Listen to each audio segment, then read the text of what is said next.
I've been wanting to try these Matter devices for a while. I keep hearing that Matter is the future, but at the same time, I'm hearing lots of mixed reviews about how it works. I decided to test them with my home assistant setup, which is 3 HomePod Minis, which will be my Matter routers. After testing them, some things went well, and some things, well, not so great. But I did find a surprising workaround for one of the issues that I had. My current setup with Home Assistant is mostly Zigbee devices, and a lot of these devices are actually IKEA devices too. And these Zigbee devices seem to work really well and are really reliable. Today I'll be testing 3 devices, some switches, a light bulb and a motion sensor. I'll be using these Matter devices to replace some of the older Wi-Fi devices I have. I'll also compare the Matter switches to the older Zigbee version. First up is the motion sensor. This is going to replace a Wi-Fi motion sensor that I had on my front porch, which I got from AliExpress, and it actually worked quite well. The only issue I had with the Wi-Fi sensor was just it would eat batteries, so let's see how this one gets on. This is actually designed for indoor and outdoor use as well, so I think it's more suited for my front porch. This device takes a set of AAA batteries, and I'm led to believe that it can last from several months to a year, obviously depending on how much usage. Set this up in Home Assistant, you need to go to Settings, Devices and Services, and then just search for Matter. Select Add Device and then know it's new. And now you just need to scan the QR code. This did take a minute or two, so I'll just skip ahead. And that's it set up. It was actually fairly straightforward to set up. It did take a bit of time, but yeah, that's it. I'm obviously going to rename the device because I'm not going to stick with that ridiculous name.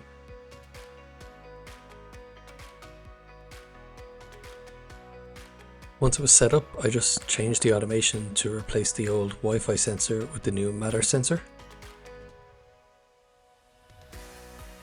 Okay, so let's give it a test.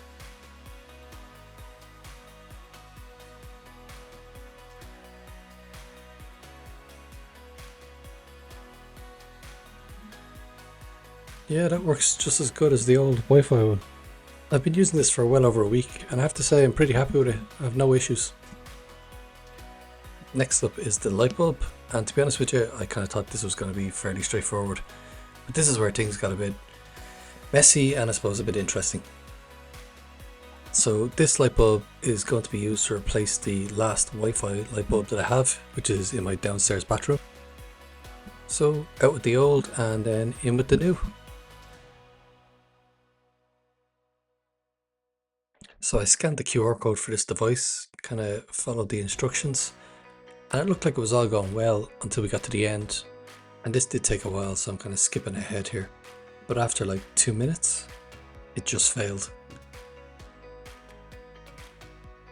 So then I did a bit of troubleshooting, kind of tried to reset the device, followed some stuff online, and a few times it did look like it was going to add it, but it just kept failing. I tried bringing the HomePod closer to the light bulb. Then I tried it in a different room to see if that would make a difference and reset it. But again, it was the same result. I even tried to set it at one point in Apple Home, but again, it looked like it was going to happen. Took a long time, but then it just failed. Then I read online that if you press the light switch on and off 12 times, it'll switch into Zigbee mode, so I decided to give this a try. I had absolutely no faith in this actually working, but I decided to give it a try. And sure enough, it did actually work, picked up the bulb straight away. So that's kind of cool. It's not a Matter device, it's a Zigbee device, but I'm happy enough, I'm glad I was able to get it working. So I've had this working now for about a week as a Zigbee device, and it works the same as before, like the Wi-Fi light bulb, so I'm pretty happy with that.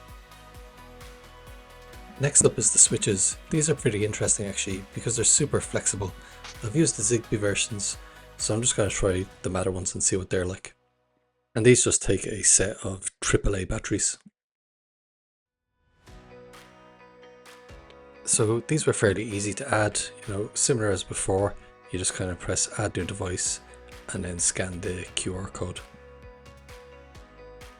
Again, this did take a few minutes to set up, so I'll just skip ahead. And that's it set up, fairly straightforward. So we'll just test this out and see what it's like for opening my curtains.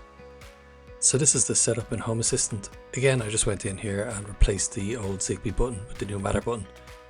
If you're wondering about that 5-second delay between the left and right curtain, that's just because they're cheap robot curtains and you can't send 2 requests at the same time because it confuses the cheap little server. Anyway, let's give it a test. So this is it here. Can't actually remember which one was up and it was like the top one open or close, or press this. Yep, that's it there.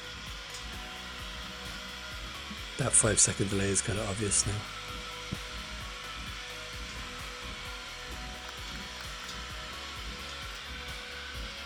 Yeah, look, that seems to work really well. It works just as good as the Zigbee one, so yeah, nice.